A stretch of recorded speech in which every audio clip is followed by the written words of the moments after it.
Amalan itu banyak. Begitu belum mengerjakan, ada juga yang meninggal. Sekarang kira-kira yang pahalanya banyak saat dikerjakan, yang kalau itu didapatkan, dosa-dosa banyak dihapuskan. Jadi kalau yang tadi biasa ngapus satu, ini langsung. Begitu dikerjakan, wah 1000 pahala datang, 1000 dosa gugur. Apa saja amalan itu? Kita mulai. 1, semua amal kebaikan yang kita kerjakan, yang jadi amal saleh, bernilai hasanah, itu dalam fikih disebut dengan sedekah namanya. Kullu ma'rufin sedekah. Setiap perbuatan baik itu namanya sedekah. Di nama umumnya sedekah. Salat sedekah, zakat sedekah, infak sedekah. Bahkan bahasa Al-Quran disebut juga dengan sedekah. Contoh, zakat ketika disebutkan dalam Al-Quran namanya sedekah. Ya, Quran surah ke-9 ayat 103. Khudh min amwalihim sedekah. Ambil zakat dari harta mereka, tapi disebutnya dengan sedekah. Ya, dikeluarkan pada 8 golongan, sedekah. Ayat ke-60-nya, innamas shadaqatu lil fuqara. Infak, sedekah. Buka Quran surah kedua, ayat 264, paling kiri sebelah bawah. Ya ayyuhalladzina amanu la tubtilu shadaqatikum bil manni wal adha.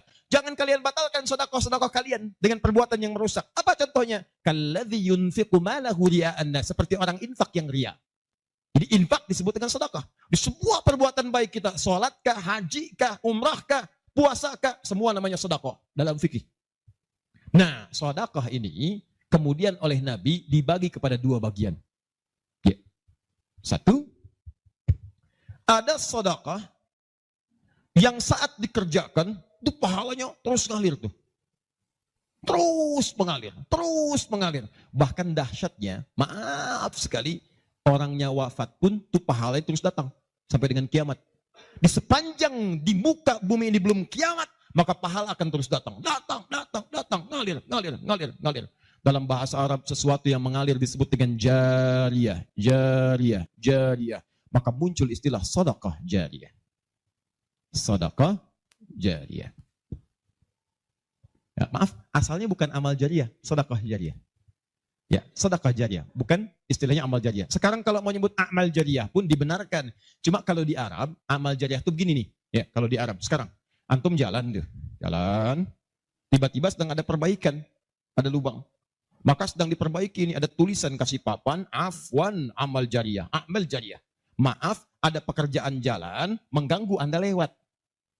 Di Arab itu amal jariyah itu pekerjaan sedang berlangsung mengganggu orang lewat. Sekarang begitu. Ya. Makanya kalau ada orang naik ke bis bawa kotak gitu kan, mau minta-minta maaf Pak, amal jariyah, betul, ganggu orang lewat. Ya. Benar secara bahasa, tapi secara makna ini yang paling tepat. Yang kedua, ada yang sifatnya sedekah thabitah. Yang pahalanya berhenti di situ, tetap selesai seketika. Thabitah. Jadi begitu Anda kerjakan, dapat pahala sampai situ aja. Begitu selesai pekerjaan, selesai pahalanya. Thabitah, tetap selesai di situ. Maka kalau kita ingin cerdas, kata para ulama, semua dosa-dosa kita ingin dihapuskan, ditutup. Hapus. Maka Anda mesti keluarkan apa saja jenis-jenis sedekah jariyah itu. Supaya ketika selesai kita kerjakan, pahalanya tetap mengalir untuk menutup dosa-dosa kita. Maka kita akan fokus kepada amalan-amalan yang ini, yang saat dikerjakan, pahalanya terus mengalir. Tapi jangan lupa, hati-hati, yang ini pun dibagi 2 lagi. Awas, pelan-pelan. Jadi kita sepakati, kita ambil yang ini 1 untuk malam ini. Yang kedua, yang ini pun dibagi 2 lagi. Ada amalan sedekah thabitah, saat dikerjakan pahalanya datang saat itu. Tapi yang paling menarik, ada nilainya kecil, ada nilainya besar, banyak. Jadi kalau dikerjakan, ada yang nilainya cuma 10 aja. Tapi ketika Anda kerjakan yang kedua ini, ada yang 700, ada yang 70.000, ada yang 700.000 sekali dikerjakan. Sekarang kita akan keluarkan amalan apa saja yang saat dikerjakan itu pahalanya melewati batas yang standar ini. Jadi saat dikerjakan bukan 10 poinnya, tapi lebih daripada 10. Amalan apa saja itu pada sedekah thabitah, dan amalan apa saja yang jariyah yang kita bisa keluarkan dan menggugurkan dosa-dosa kita. Sepakat sampai sini? Baik. 1. Kita langsung ke poinnya. Untuk yang sedekah thabitah, amalan standar yang tetap, yang biasa-biasa, contoh, misal, sholat, Begitu dikerjakan sekali, dapat 10. Selesai sholatnya, selesai pahalanya. Jelas? Tapi beda ketika antum mengerjakan sholat berjamaah. Ya. Dia thabita, tapi pahalanya berlipat. Thabita, tapi pahalanya berlipat. Baik, saya mau tanya pada antum, sholat sendirian 10, sholat berjamaah berapa? 27. Maka, kalau Anda ada ajakan berjamaah, sekalipun misalnya di tempat itu tidak ditemukan masjid, sedang di kantor, ada teman misalnya, alih-alih Anda sholat sendirian dan tidak bisa menemukan masjid, kenapa nggak ajak teman Anda untuk berjamaah? Walaupun cuma 2 orang. Beda pahalanya teman-teman sekalian sampai 17. Yang satu 10, yang satu 27. Karena sholat berjamaah itu hadisnya dibagi 2. Ada hadis yang mengajak ke masjid, ada hadis yang masjidnya nggak ada, cuman bisa berjamaah.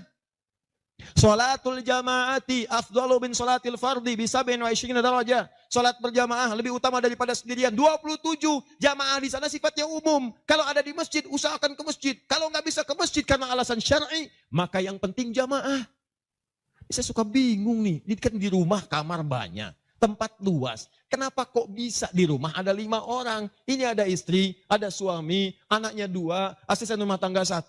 Kok bisa ini sholat di kamar yang ini sholat di kamar yang ini sholat di ruangan yang ini? Kenapa di rumah itu nggak kumpul satu tempat berjamaah? Pahalanya 27. Satu kedua, 500 tahun. 2 ketiga, 500 tahun. Jadi kalau antum sedang lupa-lupa tuh, ingat-ingat dosa. Daripada milih sendirian cuma 10, berapa dosanya pada saat itu?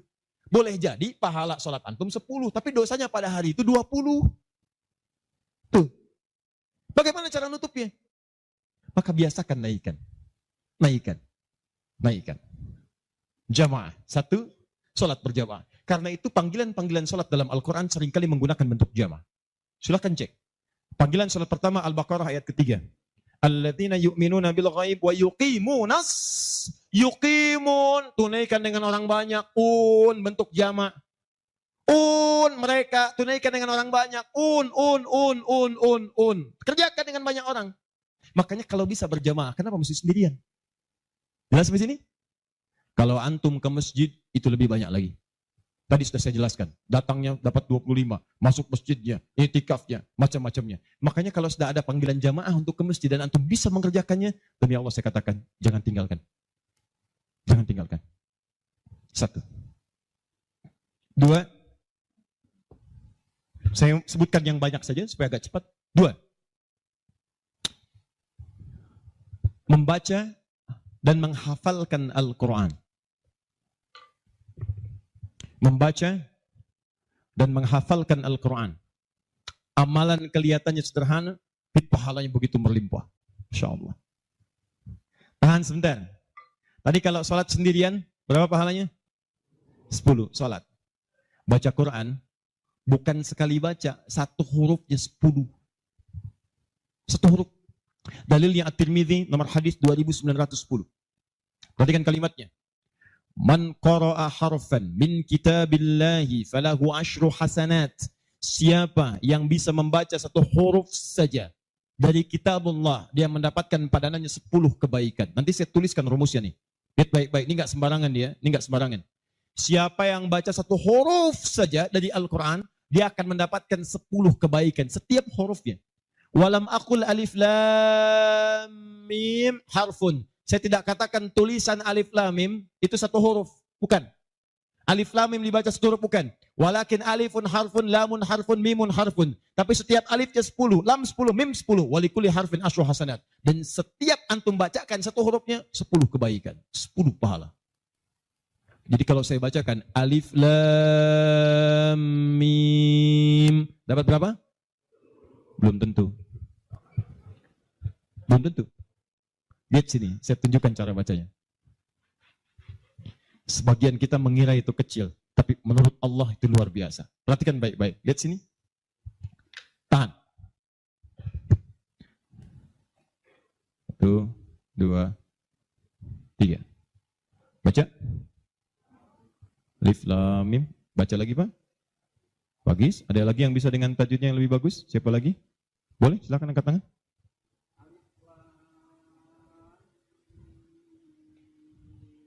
Baik. Baik sekali. Ada yang lain? Ya.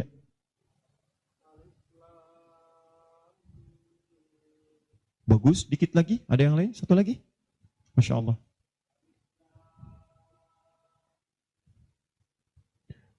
Bagus sekali. Cuman sayang ini bukan alif lam mim, ini alam. Alam nasyrah laka sadrak.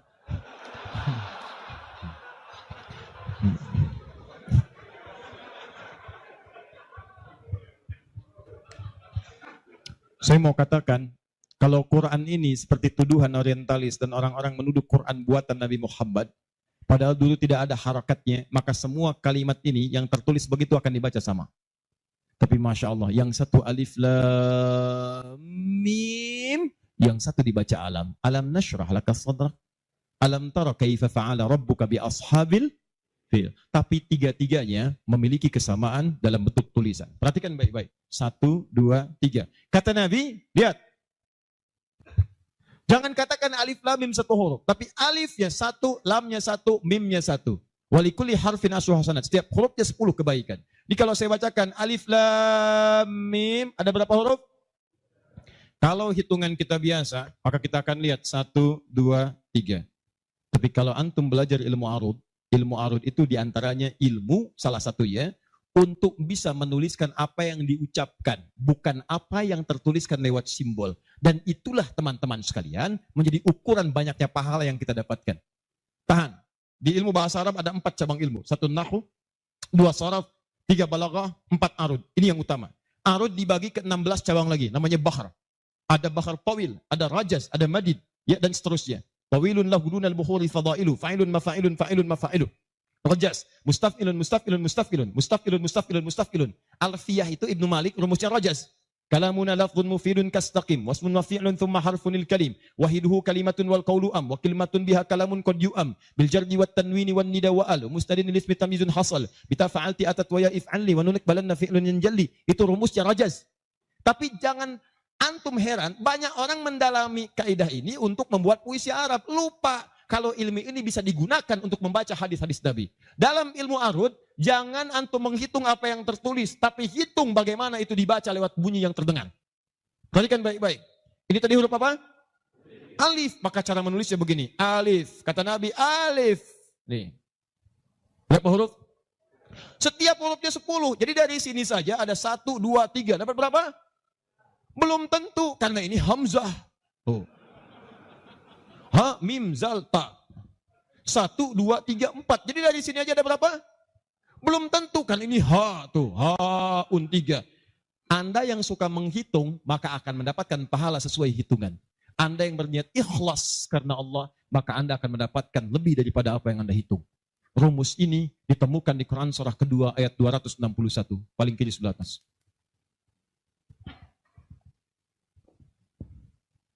Tahan. Pelan-pelan. Ini rumus adanya di ayat infak. Tapi cara menerapkannya di semua kategori cara kita beramal. Orang kalau berinfak tahunya dapat 700. Mathalul ladzina yunfiquna amwalahum fi sabilillah kamathali habba. Orang yang infak di jalan Allah seperti menanam satu benih. Ambatat sab'a sanabil. Satu tumbuh jadi 7 tangkai. 1 kali 7, 7.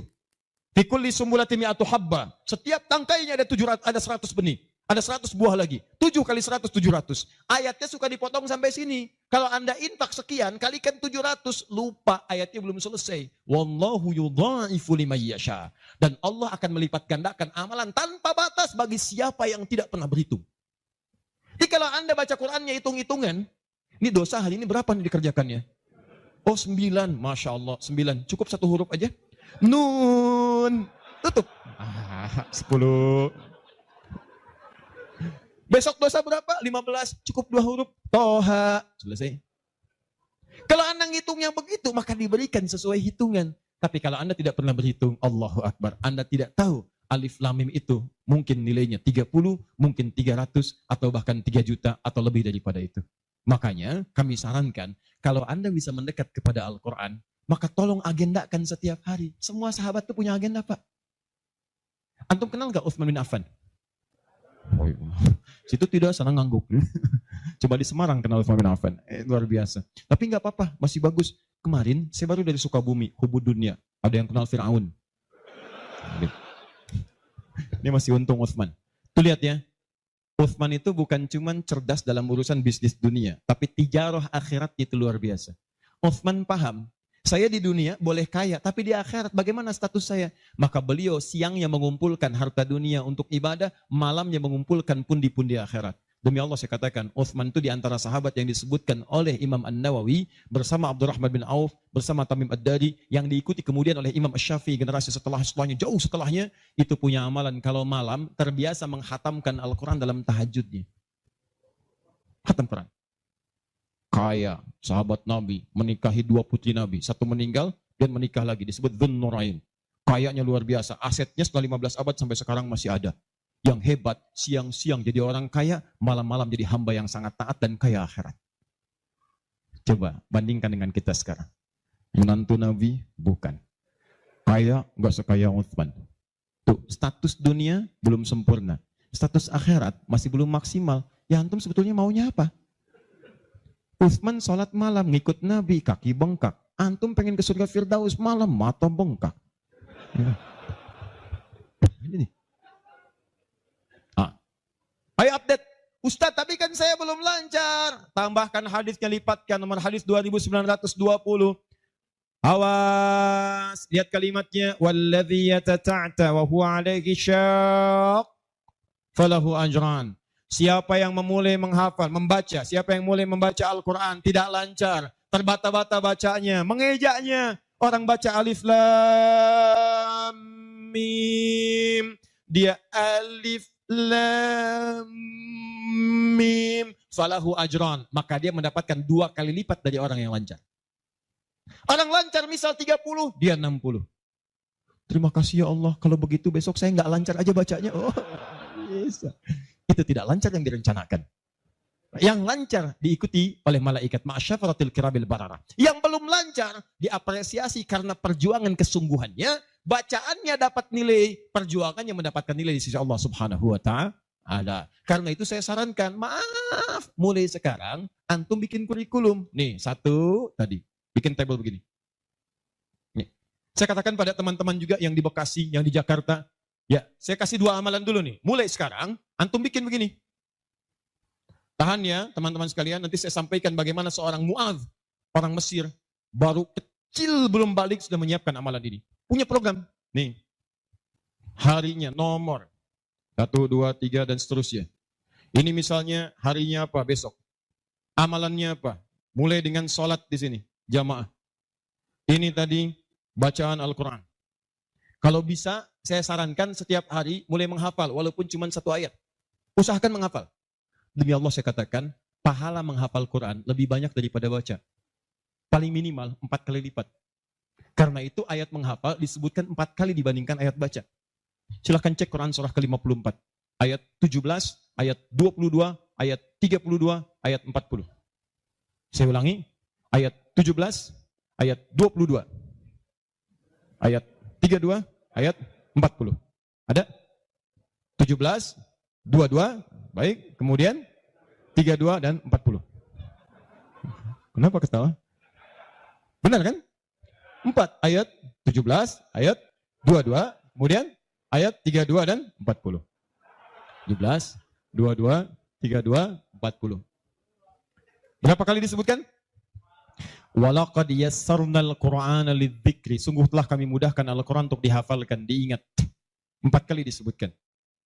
Ya, maka ada yang menyebutkan menghafal Quran itu keutamaannya 4 kali dibandingkan dengan sekedar membaca. Baca. Orang baca itu biasa cuma sekali. Dzalikal kitabu la raiba fihi hudal lil muttaqin. Sekali. Tapi orang menghafal jangan harap sekali. Dia akan terus mengulang. Dzalikal kitabu la raiba fihi la raiba fihi. ذلك الكتاب لا ريب فيه ذلك الكتاب لا ريب فيه هدى للمتقين ذلك الكتاب لا ريب فيه هدى للمتقين ذلك الكتاب لا ريب فيه هدى للمتقين. Pertanyaan saya, berapa banyak pahala didapatkan? Berapa huruf dia bacakan? Makanya kalau antum ingin melipat gandakan pahala dengan banyak, dalam 1 hari antum punya agenda. Boleh antum baca, misal target sehari saya baca misal 1 halaman dan hafalkan 1 ayat. Kalau antum sudah punya kebiasaan begitu, demi Allah saya katakan, Allah akan merubah keadaan hidup Anda jadi lebih nyaman. Tidak cukup dengan amin. Baca, hafal. Wah, Masya Allah. Syukur-syukur begitu sedang sholat berjamaah, minta sujud, terus meninggal gitu kan. Wah, itu paling enak. Mau begitu? Di subuh ya. Itu pun kalau tiba ajalnya. Ya, bacaan Quran lebih lebat lagi. Ya, jadi kalau antum bisa seperti itu, nanti bonusnya banyak. Di alam kubur, jasadnya akan utuh. Dan di akhirat diberikan mahkota. Dan yang ketiga diberikan peluang untuk memberikan syafaat dengan izin Allah dengan Qurannya kepada anggota keluarganya. Ahli Quran itu, kalau dia hafal kemudian Qurannya, benar menghafal Qurannya, maka saat di akhirat akan langsung dimuliakan oleh Allah. Dipakaikan jubah kehormatan dan membimbing, menggandeng bapak ibunya yang saleh, yang beriman, beserta pasangannya dan keturunannya untuk dibawa masuk ke surga. Itu ada di Quran surah ke-35 ayat ke-33, ditafsirkan dengan Quran surah ke-13 ayat 23 sampai 24 dengan awal kalimat yang sama. Jannatu 'adnin yadkhulunaha. Ada para penghafal Quran masuk surga Aden di Quran surah 35 ayat ke-33. Jadi masuknya dari surga Aden. Menuju tingkat surga yang paling tinggi. Tertingginya apa? Banyak. Nanti ada dengan para nabi, ada orang yang sesurga dengan para nabi di Quran surah keempat ayat ke-69. Ya. Wa may yuti'illaha wa rasul fa ulaika ma'al ladzina an'ama Allahu 'alaihim minan nabiyyin. Ada orang-orang yang masuk surga, orang taat kepada Allah dan Rasul. Taat sekali. Saat di surganya semua dengan nabi, sesurga bersama semua nabi. Jadi ada beberapa nabi, ada semua nabi. Kalau beberapa nabi namanya Anbiya. Makanya di surah Al-Anbiya, surah ke-21, dikisahkan beberapa nabi. Tapi kalau semua nabi itu nabiyin namanya. Dari Nabi Muhammad SAW sampai Nabi Adam. Ada semua. InsyaAllah.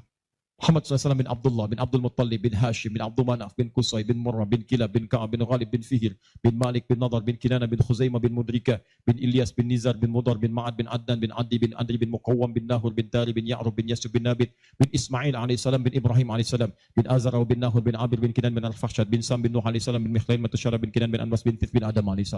Kumpul semua.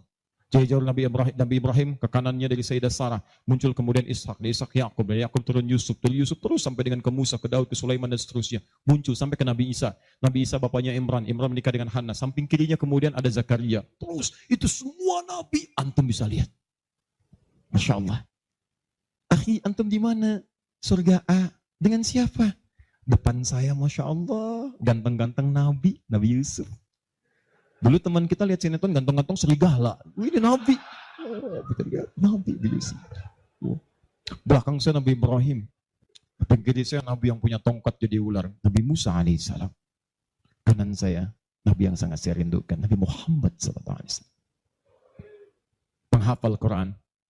Dia akan masuk, diberikan mahkota. Tafsirnya di At-Tirmidzi nomor hadis 2915. Begitu dia kemudian akan naik, maka Qurannya berkata, Allahumma halli, ya Allah, tolong hiasi dulu tubuhnya. Bedakan dengan yang bukan ahli Quran. Bedakan. Yuhallawna fiha min asawir. Demikian ayat Qurannya. Maka kemudian dia dihiasi dulu. Ada gelang-gelang emas, ada macam-macam. Semua tubuhnya indah. Maka Allah firmankan. Apa kata Allah? Begitu dikatakan, Allahumma halli. Maka kata Allah, pakaikan mahkota kehormatan. Begitu dipakaikan, ya Allah, berikan pula pada fasilitatornya, kedua orang tuanya, sepanjang mereka beriman, maka dipakaikan di atasnya mahkota yang lebih terang daripada sinar masuk mentari yang ke rumah.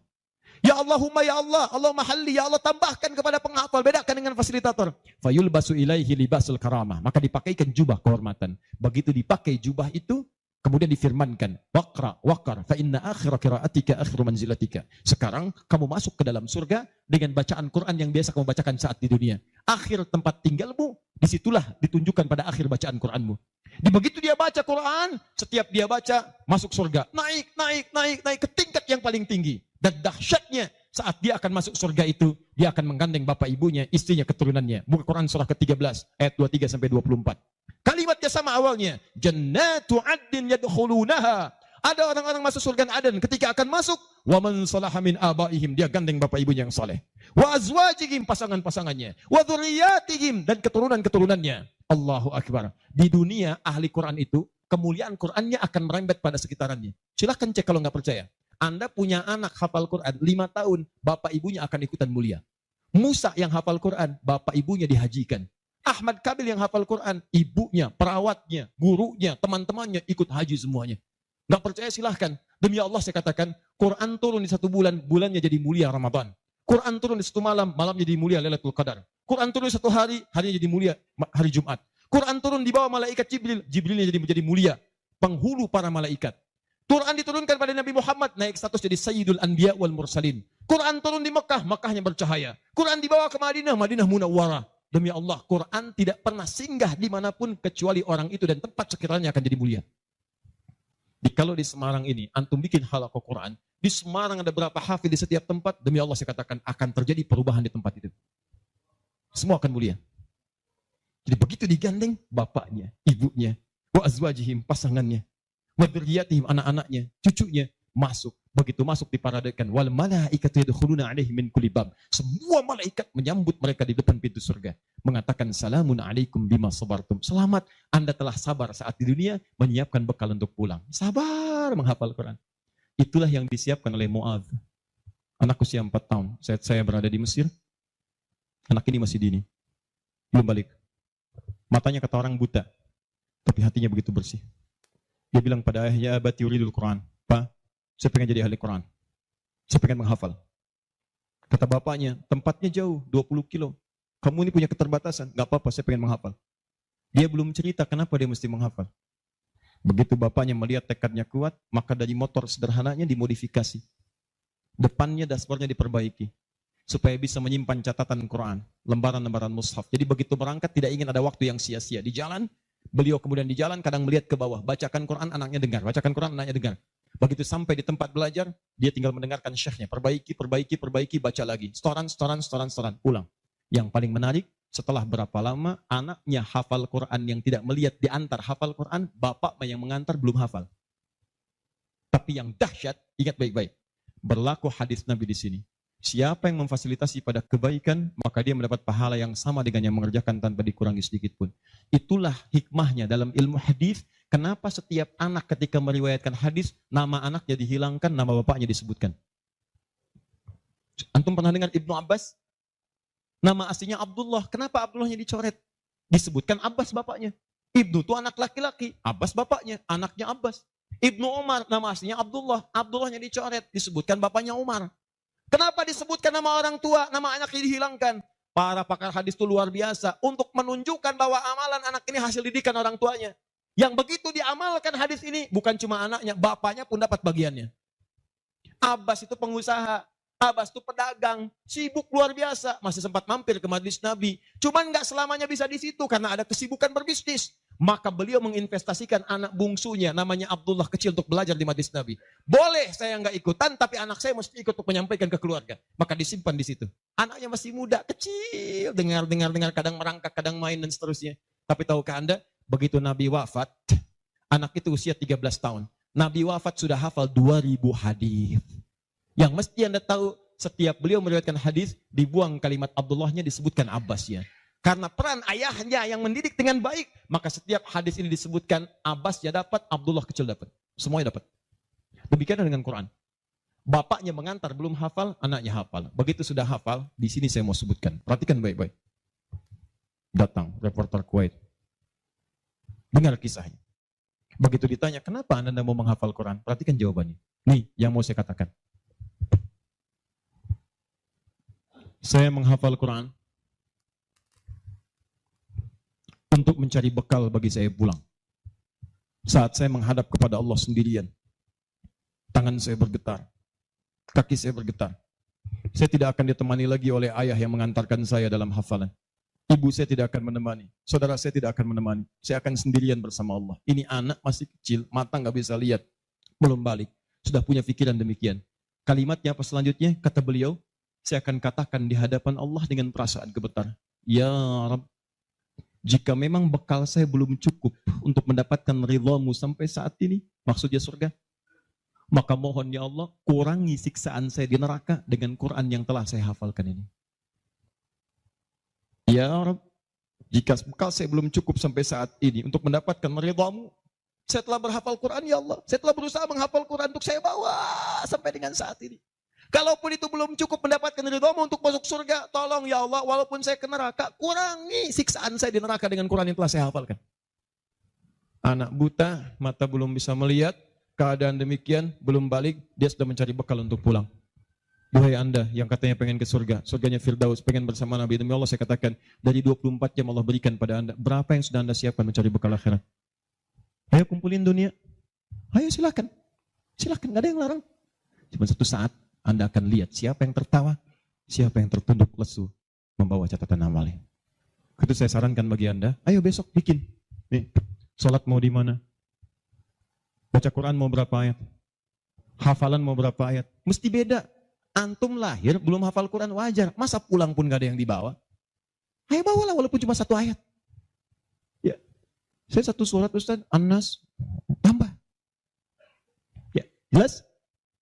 Kalau sudah jelas, amalan ketiga, saya cepat. Tenang ya, katanya pengen sampai subuh. 3, saya cepat.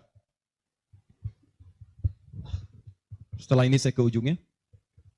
Kita sebentar lagi berakhir. Ketiga, infak. Infak. Masih ingat teman-teman? Kalau yang standar tadi, berapa pahalanya? 10. Infak paling minimal 700. Infak paling minimal 700. Allahu Akbar. Dalilnya Quran surah kedua ayat 261. Paling kiri sebelah atas. Tadi saya bacakan. Mathalul ladzina yunfiquna amwalahum fi sabilillah kamathali habbatin ambatat sab'a sanabil fi kulli sumbulatin mi'atu habba. Wallahu yudha'ifu liman yasha' wallahu wasi'un 'alim. Perumpamaan orang infak di jalan Allah. Infak itu, ini yang perlu saya luruskan. Tidak harus menggunakan uang. Infak itu pemberian bersifat materi. Makanan itu infak. Pakaian itu infak. Buah-buahan itu infak. Silahkan berbagi. Walaupun nggak ada uang, bisa kita gunakan dengan yang lain. Cek, kalau antum main ke Eropa, ada rezeki main misalnya. Main ke Auckland, ke New Zealand. Ya, di situ ada donation itu bukan cuma dengan uang. Food, kadang mereka kasih dengan makanan. Ada yang nyimpen ciki, kotaknya di situ. Di kotak infak itu, kotak dalamnya ada ciki, ada beras, dan macam-macam. Sampingnya ada yang uang. Cuman mesti dilihat dulu bagaimana bentuk kotaknya. Ya, kalau kotaknya belahan kecil, itu pasti uang. Bukan beras. Oh ini beras nih. Dibuka dulu karungnya, digunikan. Tidak bukan. Silakan bebas. Ya, dan itu nilainya tinggi. Kadang-kadang antum lupa di majelis ilmu ada snacknya. Walaupun cuma kurma dapat 2. Bagi 1 dengan teman. Air misalnya tidak harus semua oleh antum. Bagi, begitu antum bagi langsung dituliskan 700 kali lipat paling minimal. Demi Allah saya katakan paling minimal 700 kali lipat. Makanya zaman Nabi, itu ada satu keluarga yang berlomba tuh mendekatkan diri pada infak. Walaupun dirinya kekurangan. Agak aneh tuh cara berpikirnya. Ya, jadi kalau dibandingkan manusia sekarang nggak dapat tuh, nggak dapat. Saya mau tanya begini, antum di rumah persediaan, antum punya anak 2. Antum dengan istri, 1 suami, 1 istri, 2 anak. Di rumah ada persediaan makanan untuk 2 anak antum saja. Antum aja nggak makan malam itu, cuma ada anak 2. Untuk mereka, kalau nggak makan, mereka bisa nahan lapar semalaman. Tiba-tiba antum ditawarkan oleh seseorang, ada tamu nih, mau nggak dijamu di rumah? Bisa nggak?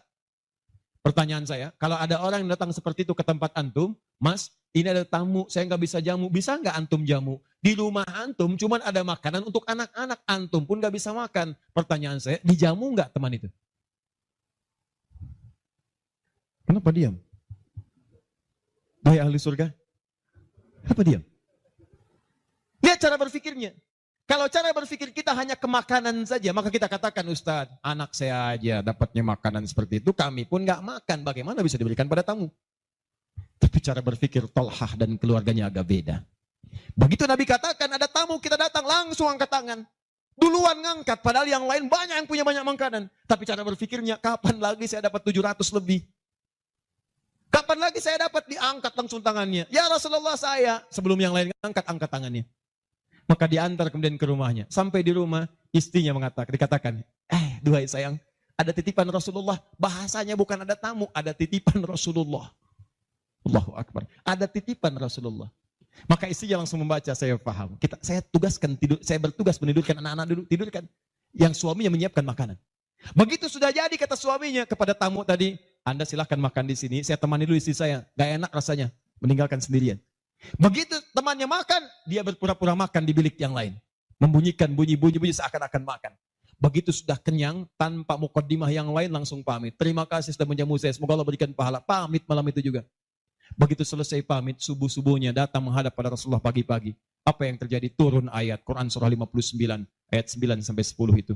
Walladzina tabawwa'ud dar, sampai ke kalimat wa yu'thiruna ala anfusihim walau kana bihim khasasah.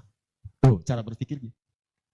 Jadi kalau antum melihat peluang seperti ini, enak teman-teman sekalian, banyak sekali.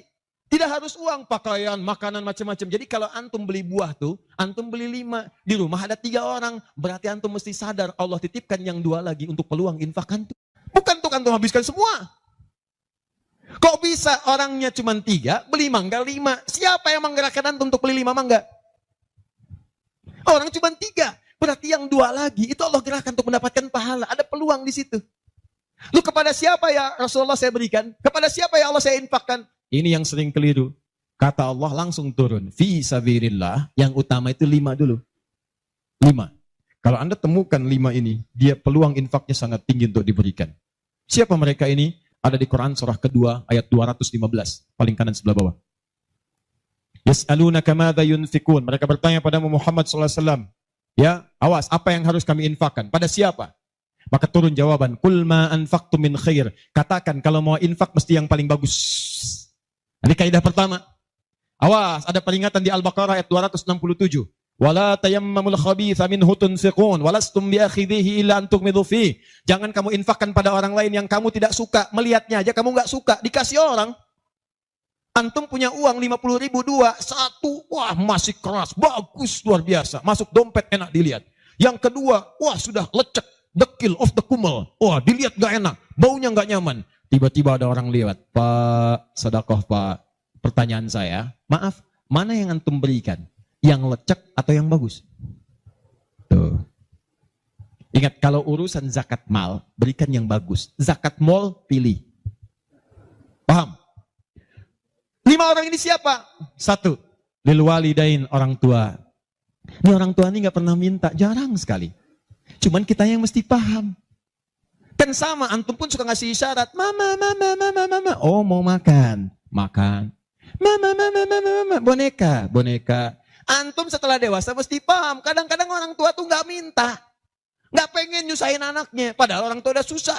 Melahirkan susah, mengandung juga susah, merawat susah, menyusui susah. Sudah dewasa pun antum masih susahin juga. Kapan antum berbaktinya? Kadang-kadang cuma nanya, nelpon apa kabar. Padahal di rumahnya itu Masya Allah lagi kurang beras. Beras kurang, rezeki belum dibayar. Kirimkan, sebelum diminta kirimkan. Itu begitu antum kirimkan demi Allah saya katakan. Di hadis Al-Bukhari, di kitab Al-Adabul Mufrad, bukan cuma mendapatkan lipatan pahala kalikan 700 lebih. Tapi ridha Allah turun ke tempat antum pada saat itu. Kalau sudah turun, semua doa yang antum mintakan minimal akan dijawab pada saat itu. Itu rahasianya. Kalau dengan urusan orang tua itu udah gak usah mikir. Begitu mengatakan, nah gini-gini, tenang aja mah. Walaupun gak ada, katakan, insya Allah mah selesai. Insya Allah, berusaha antum. Begitu antum dapatkan seperti orang tua mengusahakan untuk antum dulu, maka pahala dilipat gandakan, ridho turun seketika. Kejar itu. Wal aqrabin, kerabat terdekat. Kerabat dibagi 2. Ada yang tempatnya jauh tapi hubungannya dekat. Punya saudara sekandung, tinggalnya di Palembang, antum di Semarang. Ayo kirimkan. Anak bibi, nggak bisa nih pendidikannya. Bantu, antum ada, bantu. Nilainya tinggi. Jangan dikira ringan. Nih, bagian kedua nanti kalau saya terangkan banyak nih. Tenang aja, kita masih sampai subuh. Nah, bagian kedua. Saya ikutin deh. Antum jual, saya beli. Ya, cuman saya beli sampai 9:30. Paham? Ayo, akrabin. Yang kedua itu, maaf. Golongan kedua akrabin bisa tetangga. Orang yang tidak ada hubungan famili secara mahram cuma tetangga antum. Tapi kalau yang kedua ini, Allahu Akbar, indahnya Al-Quran. Cek oleh antum, silahkan cek. Walaupun beda agama, itu tetap ada peluang infak. Gak ada ketentuan ini kecuali di Quran. Gak ada aturan ini kecuali di hadis. Buka Quran surah ke-31 ayat 15 paling kiri sebelah atas. Ada anak muslim, orang tua belum Islam, belum dapat hidayah. Kata Allah, urusan untuk ibadah pisahkan. Orang tua jangan paksa, doakan dia, silahkan dakwahi. Tapi urusan dunia, wasahibhuma fid dunya ma'rufa. Wa in jahadaka ala an tusyrika bima laysa laka bihi ilmun fala tuti'huma. Urusan ibadah masing-masing kalau diajak-ajak enggak usah ditaati, tolak dengan cara yang lembut. Lembut. Tapi kalau urusan dunia bagi. Antum muslim, orang tua belum Islam, antum punya kelebihan. Uang agak banyak, melimpah, makanan ada, bagi. Kata Allah, jangan lihat kemudian kepercayaannya karena dia belum muslim. Bagi. Indah teman-teman sekalian. Dan itu ada pahalanya. Begitu antum berikan, masuk yang halal. Begitu halal masuk, kan haram keluar. Kan cara berpikirnya begitu. Halal masuk, yang haram keluar. Begitu keluar, sekat di hatinya terbuka. Karena yang haram itu saat masuk di hadis Muslim, haram masuk naktah sauda, noda hitam. Noda menutup. Kalau masuk jadi daging dia, antum misal, niyadzubillah bukan antum, ada orang lain konsumsi yang haram. Yang haram masuk ke dalam mulutnya, masuk ke tubuhnya, beredar dengan darah. Jadi daging, masuk ke telinga, Quran surah 6 ayat ke-25. Wa fi adhanihim waqra, di telinganya ada sumbatan. Maka yang haram cepat kedengaran, yang halal susah.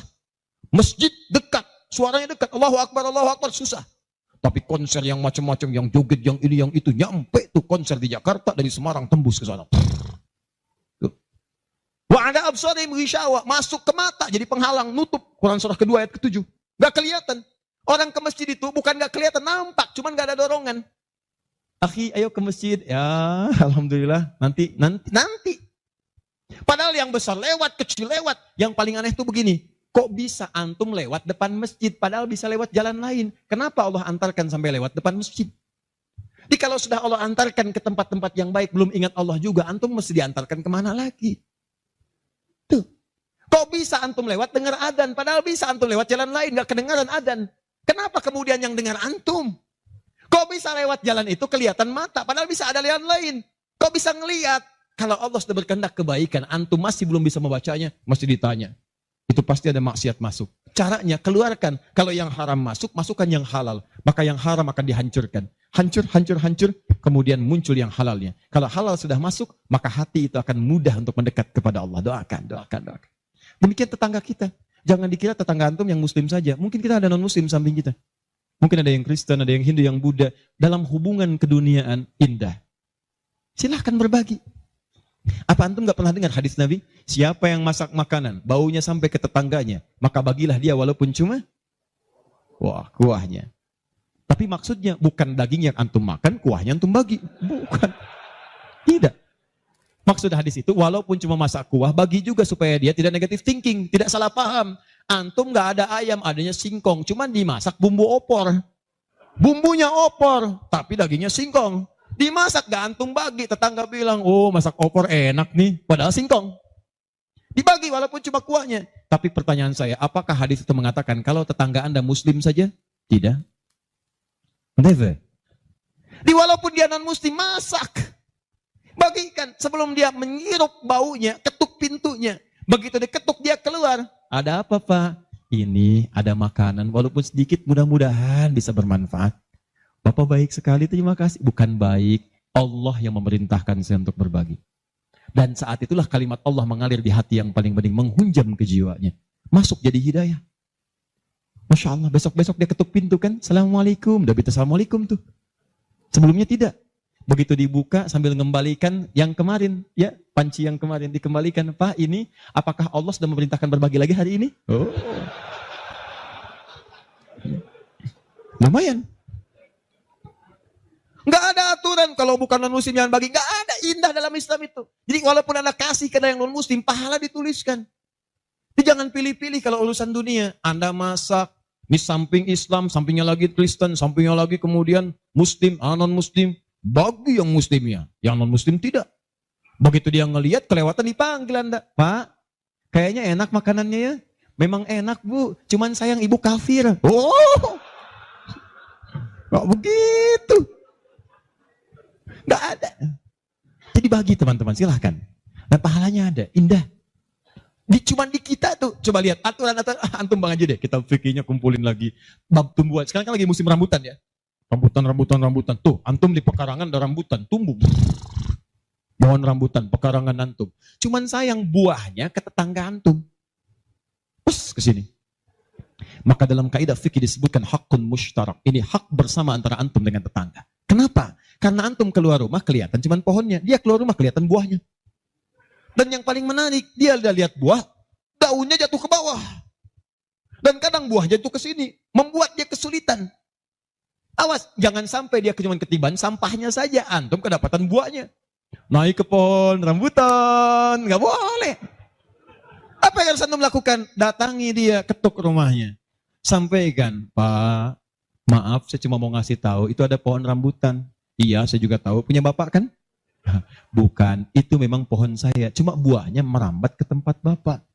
Terus, itu hak kita bersama. Bapak nggak usah minta, begitu inginkan, ambil aja, silahkan dapatkan. Aturan dari mana itu? Ini Rasul saya yang mengajari, Nabi Muhammad SAW. Bapak keluar, lihat buahnya, saya keluar cuma lihat pohonnya. Kalau bapak pengen, ambil aja. Wah, hebatnya Islam, terima kasih Pak. Insya Allah, udah insya Allah tuh. Ya. Nanti saya ambil, udah pergi tuh. Ambilin, dan kita senang lihat ya, begitu diambil pahala. Setiap satu buah 700 pahala. Setiap satu buah 700.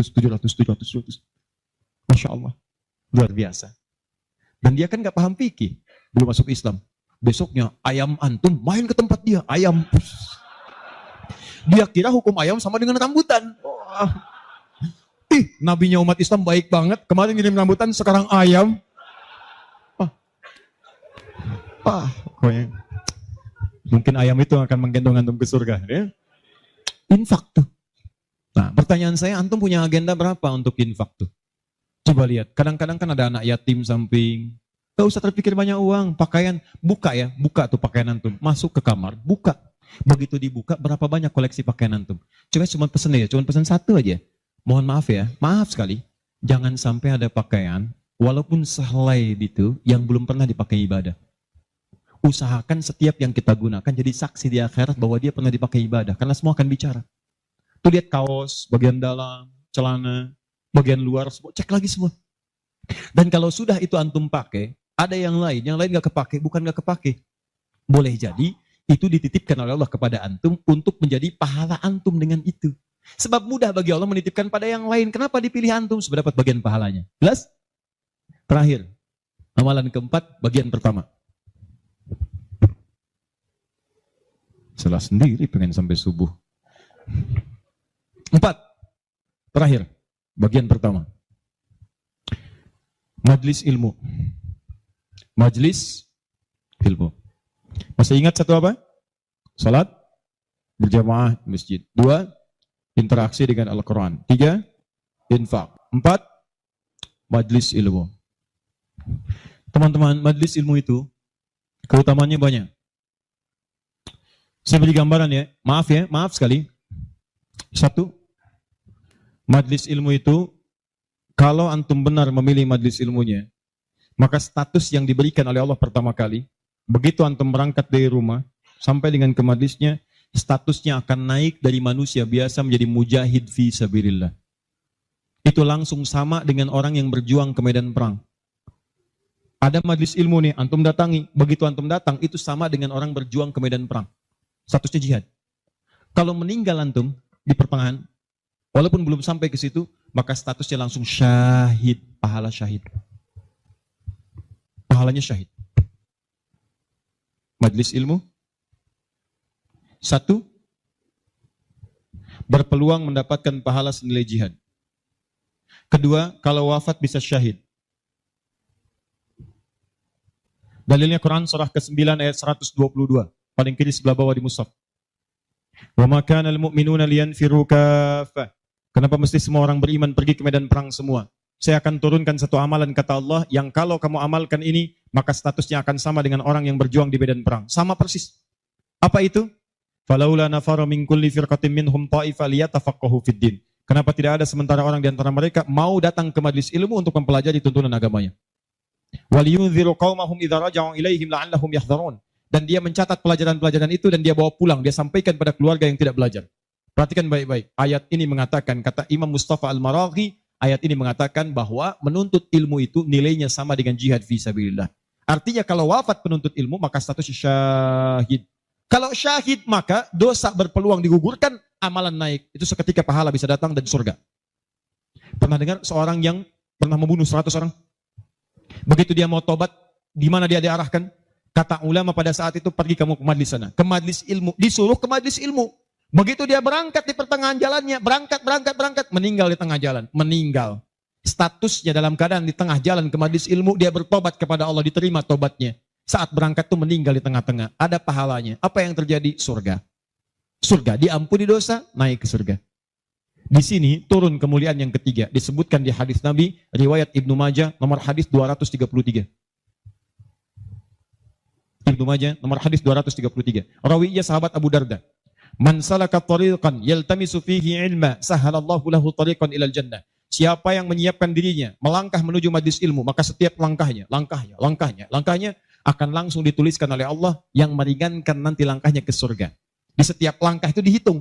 Pahalanya bukan pahala biasa, ringan ke surga, ringan ke surga, ringan ke surga. Itu pahala syahid tadi. Ya, Qurannya ada di Quran surah keempat ayat 100, paling kiri sebelah bawah. An-Nisa ayat 100, Quran surah 4 ayat 100. Di ujung ayat, wa may yakhruj min baitihi muhajiran ila Allahi war rasuli thumma yudrikul maut faqad waqa'a ajruhu 'ala Allah. Siapa yang berniat merubah dirinya, ingin lebih dekat dengan Allah dan Rasulnya, kemudian dia merubah diri. Bagaimana cara merubahnya? Ulama sepakat. Pertama, datang ke majelis ilmu. Supaya punya ilmu untuk merubah diri. Jangan langsung kerjakan amalan, tapi belum tahu ilmu. Ilmu qabla al-amal. Antum beramal tanpa ilmu, celaka amalannya. Saya ingin berubah. Kemarin saya nggak pernah sholat. Saya pengen jadi hamba yang taat. Ya Allah, saya tobat. Besok saya akan sholat subuh 3 rakaat. Bisa. 2 ya 2. Paham ya? Jadi ini gambarannya. Kemudian pahala yang ketiga. Cepat. Setiap dia sudah sampai ke majlis ilmu, disebutkan oleh sahabat Ibnu Abbas radhiyallahu taala anhuma, dinukil oleh Syekh Muhammad Hashim bin Asy'ari di kitabnya Adabul Alim wal Muta'allim, bab yang pertama, paragraf yang kedua, paling kanan di pertengahan. Orang yang sudah masuk ke majlis ilmu, maka pahalanya langsung dituliskan 700 kali lipat. Tanpa henti, naik terus diangkat. Dan itu berlangsung sampai diamalkan. Jadi kalau ada seorang hamba, cuman dia beramal tanpa ilmu. Dengan seorang hamba, beramal dengan ilmu, beda pahalanya 700. Misal, antum masuk ke majlis ilmu nih, dapat 700. Diajarkan tentang sholat, bab sholat, diajarkan. Kalau anda mengangkat tangan setelah menghadap kiblat, hadisnya, misal disebutkan di hadis riwayat Abu Dawud nomor hadis 857. Di Al-Bukhari disebutkan, anda saya angkat tanganmu misal sejajar dengan bahu. Ucapkan Allahu Akbar. Saat diucapkan rasakan, buang urusan semua dunia ke belakang. Buang, jangan bawa dunia. Hanya Allah yang paling akbar. Begitu antum tahu dalilnya seperti itu, caranya bagaimana, itu langsung dituliskan. Baru takbir sudah mendapatkan 700 kali lipat. Tapi kalau antum cuma sholat saja, abid, sholat, gak paham bacaan, gak paham gerakan, dituliskan cuma 10. 700 kali lipat. Ma baina darajataini khamsumi'ati sanatin. Di antara satu kedua 500, dua ketiga 500, tiga keempat 500 tahun. Majlis ilmu. 4. Di hadis yang tadi, di Ibnu Majah nomor hadis 233 dari sahabat Abu Darda, orang yang menuntut ilmu itu teman-teman sekalian langsung, ya, wa innal malaikata la tadau ajnihataha ridwan li talibil ilmi. Mendapatkan ridha malaikat. Ridha malaikat. Mendapatkan ridha malaikat. Jadi antum jangan dikira biasa nih. Dari sejak berangkat sampai ke sini, itu malaikat menaungi antum, membentangkan sayapnya. Cuma memang dibuat oleh Allah gaib, gak kelihatan. Sebab kalau kelihatan, gak akan jadi datang ke sini antum. Baru keluar rumah, malaikat tuh begini. Siapa? Malaikat maut. Paham ya? Baik. Nah, dari semuanya ini, puncaknya, teman-teman sekalian, puncaknya, derajat antum akan diangkat oleh Allah. Diangkat. 2. 1, karena ilmunya. 2, karena imannya. Dalilnya Quran surah ke-58 ayat 11. Yarfa'illahu alladhina amanu minkum walladhina utul ilma darajat. Jadi saran saya dengar ini ada 46 majlis ta'lim berkumpul di sini. Ini anugerah. Tidak mudah mendapatkan itu. Tidak mudah. Di saran saya, setiap ada majlis ilmu, ayo datangi. Bagi waktu, masa dalam sepekan gak ada untuk akhirat. Dunia aja kejar dunia. Kenapa gak nyari akhirat? Gak banyak kok. Sabtu, kalau gak Sabtu, Ahad, susun. Nih taklim siapa? Ustadz Pulan, Syekh Pulan, Habib Pulan. Cari di mana tempatnya. Tapi ukurannya 3 kata Al-Quran. Cuma 3 ini. Kalau gak ada yang 3, maka 5 kemuliaan ini tidak akan didapatkan. Apa yang 3 itu? 1, sifatnya majlis ilmu itu majlis yang memahamkan antum dalam urusan agama. Bukan menjauhkan anda dalam urusan agama. Dalilnya Quran surah ke-9 tadi ayat 122. Liyatafaqahu fiddin, membuat mereka paham tentang agama. Jadi kalau ada majlis yang hanya membuat tertawa, tidak ada isinya, bahkan menjauhkan antum dari Allah, ngolok-ngolok ayat Al-Quran, ngolok-ngolok hadis dan sebagainya, maka yang seperti itu bukan majlis yang dimaksudkan lewat ayat tadi. Jelas? Ya. 2. Syaratnya kata Allah, kalau antum ingin masuk majlis, statusnya di syahid, maka antum mesti berniat dengan benar saat masuk ke majlis ilmu untuk memahami itu dengan mencatatnya dan memahaminya. Begitu antum paham, catat, bawa catatan itu untuk kembali sampaikan kepada orang-orang yang tidak belajar. Itu sekarang lebih mudah, share di media sosial. Antum sekarang dapat satu hadis, share. Begitu di-share ada daripada share yang tidak jelas. Bikin status. Semarang mendung aja bikin status. Hari ini Semarang mendung, emang kenapa? Apa dengan status antum akan berubah jadi cerah? Tidak ada. Sudah. Bikin yang bagus. Hadis kirimkan. Hadis Nabi SAW. Keutamaan bagi seorang pekerja. Keluarkan. Begitu antum share ke teman-teman antum pengusaha, mereka semangat semua. Semangat. Antum jangan lupa begitu diinjakan kaki bekerja karena Allah, setiap tapak itu pahala. Kirimkan ayatnya. Kawan-kawan, Quran surah keempat, ayat 34. Berita gembira untuk kita. Niatkan yuk karena Allah. Begitu di-share, mereka lihat 10 orang meniatkan karena Allah. Antum dapat bagian pahalanya tanpa dikurangi sedikit. Kirim. Jelas? Nah, ini kalau gitu antum kurunkan. Majlis ilmu mana di sekitaran Semarang? Siapa ustadznya, siapa syekhnya yang bisa mengangkat iman, bukan cuma datang, bisa mengangkat ilmu. Ya, lihat. Ini saya sedikit detilkan nih. Maaf ya, sedikit aja. Saya sedikit detilkan. Mengangkat ilmu dan iman itu bersamaan disebutkan. Yarfa'illahu alladhina amanu minkum walladhina utul ilma darajat. Jadi kalau ada majlis imannya mengangkat tapi ilmunya tidak, maka ini pun belum seimbang. Atau ilmunya luas tapi iman gak terangkat. Ini jadi masalah. Apa ciri orang terangkat imannya? Maka dia gemar menunaikan amal soleh. Maka jika Anda menemukan majlis-majlis mendorong Anda mengerjakan amal soleh, ikuti majlis itu. Dan saya katakan pada Anda, kalau materi saya tidak membuat Anda dekat dengan Allah, membuat Anda terbuka untuk beramal soleh, tinggalkan saya. Cari ustadz yang lebih baik. Saya bukan ustadz seperti yang disyarat oleh Al-Quran. Cari majlis lain. Tapi cari ustadz-ustadz yang membuat Anda dekat dengan Allah. Cari. Kedua, ilmu Anda meningkat. Ilmu meningkat itu apa cirinya? 2 cirinya. 1, dengan ilmu itu memudahkan Anda ibadah. Misal, sholat. Belajar sampai paham bacaan dan gerakan sholat. Supaya mudah ibadahnya, khusyunya dapat. Ini kan ada sindiran di Quran, kata Allah, banyak orang sholat gak paham bacaan dan gerakan sholat. Ayo jujur, katakan pada diri sendiri. Sampai sekarang malam ini, berapa persen bacaan sholat yang antum pahami? Jangan-jangan Anda sholat tapi gak ngerti yang dibaca. Bagaimana bisa khusyuk?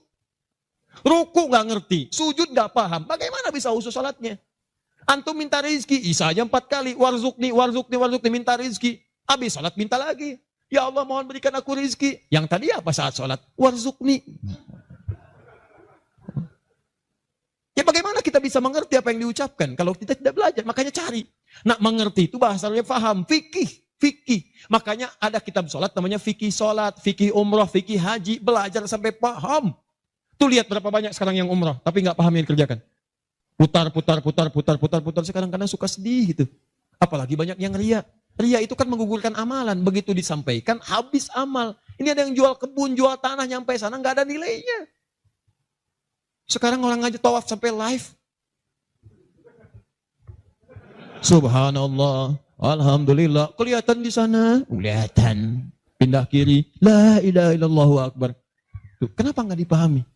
Dan tawaf itu indah. Kalau antum benar tawafnya, dijanjikan oleh Allah doa apapun seketika dikabulkan. Itu rahasianya di Quran surah 19 ayat ke-47 sampai dengan 49. Ada rahasianya. Makanya kenapa dari Hajar Aswad ke Maqam Ibrahim? Itu doa intinya. Subhanallah, alhamdulillah, wala ilaha illallah, Allahu akbar. Dari Maqam Ibrahim sampai Rukun Yamani, bebas mau pakai bahasa apapun. Nanti dari Rukun Yamani, pakai dengan Hajar Aswad, kenapa menggunakan Rabbana atina fid dunya hasanah? Itu ada maknanya. Bebas antum. Mau pakai bahasa Indonesia juga silakan. Mau pakai bahasa Jepang, bahasa Sunda, bahasa Jawa, bebas silakan. Minta. Tapi kadang kasihan, minta enggak, yang dibaca enggak paham dan sebagainya. Ada tuh dulu waktu saya tugas di Saudi 2010. Ini hebat walaupun tidak harus ditiru begitu caranya, tapi dia benar. Dia minta dengan bahasanya. Di multazam dia mau, ya Allah, hamba mohon ya Allah, hamba datang ke sini minta, gak banyak, cuma minta berikan jodoh. Hamba belum menikah ya Allah, mohon karuniakan jodoh terbaik. Depan Ka'bah di multazam, tiba-tiba datang perempuan, tinggi, putih, hidungnya mancung, langsung ditunjuk, kasih contoh. Kayak gini ya Allah. Saya beneran tuh, gak bercanda. Tapi apa yang terjadi? Karena dia minta yang dibutuhkan, dia paham apa yang dibacakan, dikabulkan oleh Allah, pulang nikah, walaupun bukan dengan yang tadi. Menikah. Ada lagi yang lain gelantungan di multazam, langsung mengatakan, ya Allah, hamba datang ini banyak hutang, engkau pasti tahu hamba ya Allah, engkau mengerti hamba, kesini pun nambang hutang, kalau tidak percaya, ini catatannya ya Allah. Benar. Pulang lunas gitu kan. Nah, dia ngerti yang dibaca. Kadang-kadang kita kerjakan sesuatu yang kita pahami, makanya yuk ngaji sampai paham. Enak kalau sudah begitu. Begitu Anda memahami sesuatu, nah ilmu naik. Kalau orang paham, itu ciri yang pertama, dibawa ke ibadah mudah. Yang kedua, perluaskan wawasan. Karena dalam fikih itu ada hal-hal tertentu yang menjadi kemudahan. Bukan harus itu saja yang dikerjakan. Babnya dalam fikih. Fikihnya nanti dalam kajian madhab. Madhab itu ada muqarin, turunannya ada pilihan. Pilihan-pilihan itu membuat kita lebih mudah. Ada yang tanpa pilihan, satu dalil, satu contoh. Itu artinya semua dipandang bisa. Contoh, angkat tangannya, begitu ngangkat tangan, langsung letakkan yang telapak kanan di punggung yang kiri. Angkat, Abu Daud misalnya. Begitu Anda angkat, fawadha yadahul yumna lal yusra, letakkan yang kanan telapaknya di punggung yang kiri. Antara mengangkat dengan meletakkan pakai fa, harfu atfin rabitin baina syai'aini bila hudud. Paham? Harfu atfin, huruf sambung, rabitin yang mengikat baina syai'aini, antara dua hal, pekerjaan pertama dengan yang kedua, bila hudud, tanpa jeda. Pertama mengangkat tangan, kedua meletakkan. Antara mengangkat dengan meletakkan tanpa jeda, angkat langsung letakkan. Letakkan yang telapak kanan di punggung yang kiri, letakkan, selesai. Ini satu dalil, satu contoh. Nah kalau sudah satu dalil, satu contoh, kita nggak usah kreatif. Misal, tapi saya tidak bermaksud menyalahkan ya. Kalau ada, silahkan dapatkan dalilnya, sampaikan dan saya pelajari. Angkat misalnya, letakkan langsung. Ah, nggak enak Ustaz. Masa kiri duluan? Kanan kan bagus, kiri kan kurang bagus. Kenapa nggak kanan dulu baru kemudian masuk kiri? Jadi angkat Allah, masuk kanan, kiri, baru begini. Kadang-kadang kaki naik dikit. Nah, angkat. Nah ini, yang seperti ini, kalau saya prinsipnya, kalau belum menemukan dalilnya, maka cukupkan pada itu saja. Makanya cuma satu dalilnya. Silahkan cek. Di kitab hadis palsu pun, saking palsunya tidak akan ditemukan.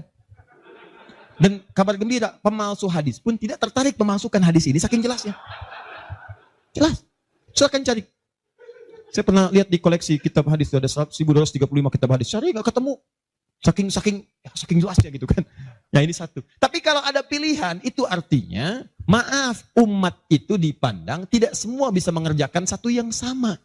Maka silakan pilih yang memudahkan antum.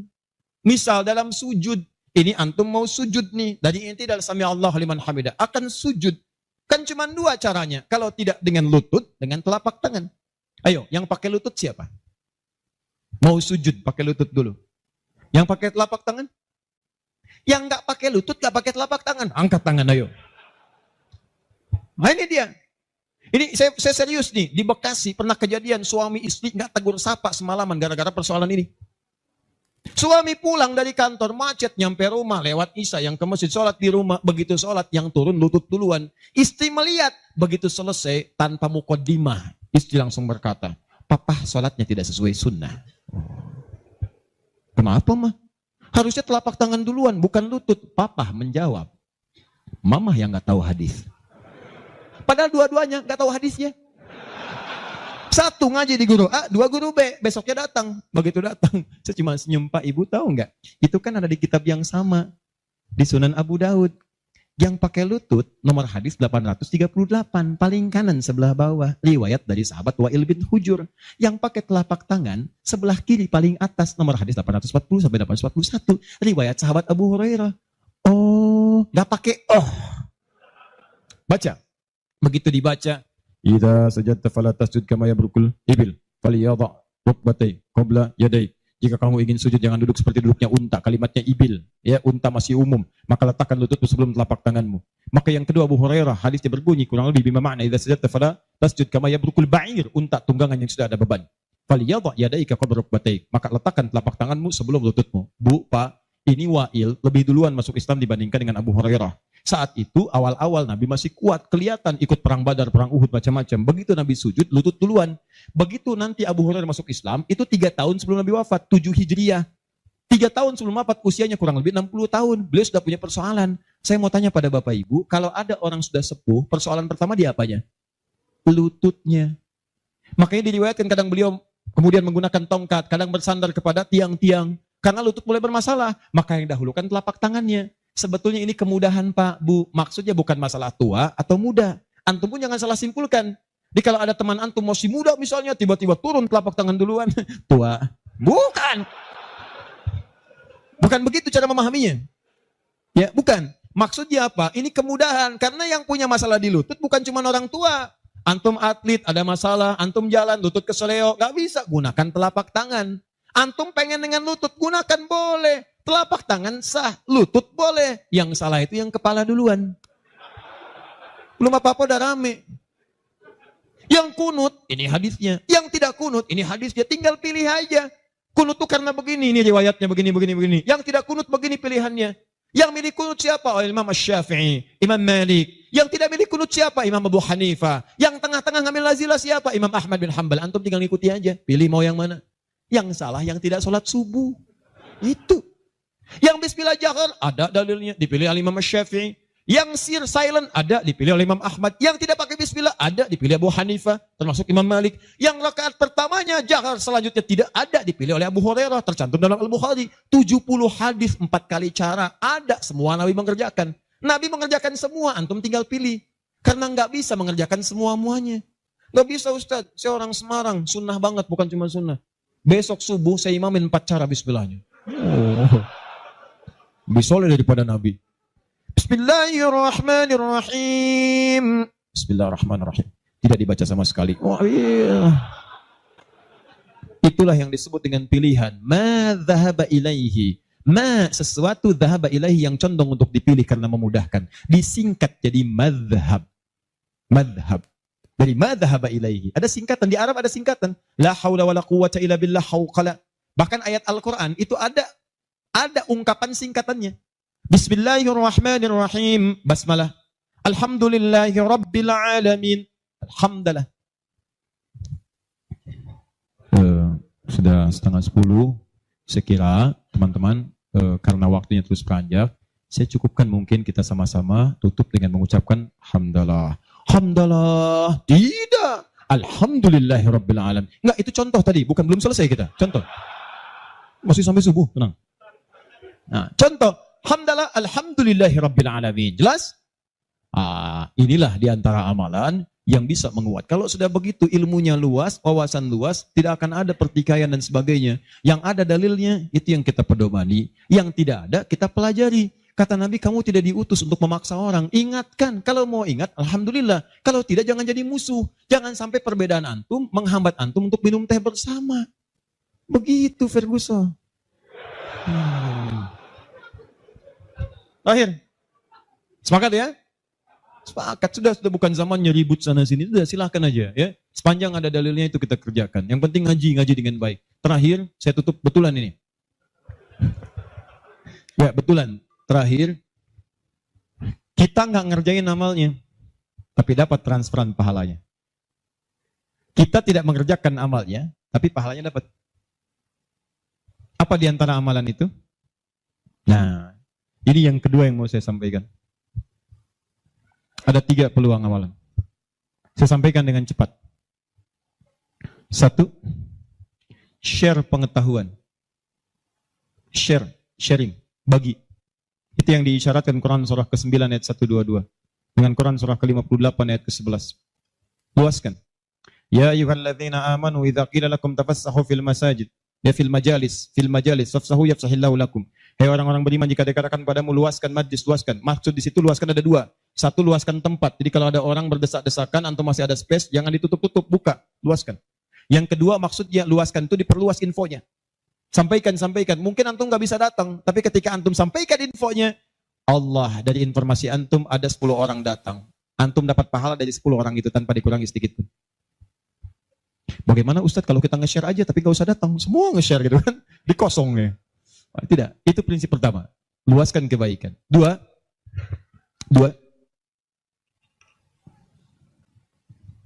berinfak dengan harta pada amalan berganda. Berinfak dengan harta pada amalan berganda. Maksudnya sedekah jariyah. Contoh, tadi kan saya contohkan 4 kan? 4 ya? Masih ingat tadi? Di antara 4 itu, bukankah ada interaksi dengan Al-Quran? Baca, menghafalnya? Nih, Antum punya modal 50.000, pengen infak. Dengan uang itu, disarankan langsung lewat petunjuk Nabi, cari dengan 50.000 itu yang menghasilkan keuntungan terus berlipat. Walaupun antum nggak mengerjakannya. Saya beri contoh misalnya. Berikan kepada orang yang tadi mengerjakan pahala berganda sedekah jariyah. Misal penghafal Quran.